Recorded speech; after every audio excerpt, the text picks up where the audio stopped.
আসসালামু আলাইকুম। আমরা এখন আসি হচ্ছে একটু ঘোরান শরীফাবাদ আইডিয়াল ক্যাডেট যে মাদ্রাসা তার ঠিক অপোজিটে এত সুন্দর নান্দনিক বাড়িটা দেখেন, ঠিক তার গেটের মুখে এইটারে বানাইছে ডাস্টবিন এই এলাকার মানুষ।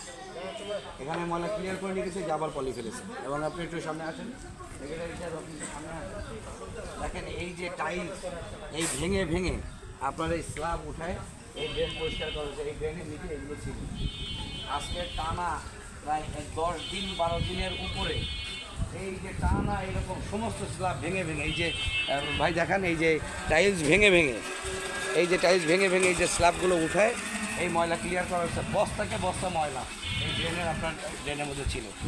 আমরা আসলে নিজেরা সভ্য সমাজ বলি, কিন্তু আমরা কি আদৌ সভ্য কিনা, সচেতন কিনা? ওয়ার্ডের মানুষ যদি মনে করে ড্রেন হচ্ছে আমাদের ডাস্টবিন, তাহলে এর থেকে বাজে পরিণতি আমাদের জন্য ওয়েট করতেছে। আগামী বর্ষায় এই ওয়ার্ড ডুবে যাবে, তখন দোষ হবে সিটি কর্পোরেশন কাজ করে না, ওয়ার্ড অফিস কাজ করে না, কেউ এগুলো দেখে না, দেখবে কিভাবে? তাই যদি পরিণতি হয় এই ভদ্র এলাকার মানুষ সমস্ত ময়লা ফেলবে ড্রেনে, এটা অত্যন্ত দুঃখজনক।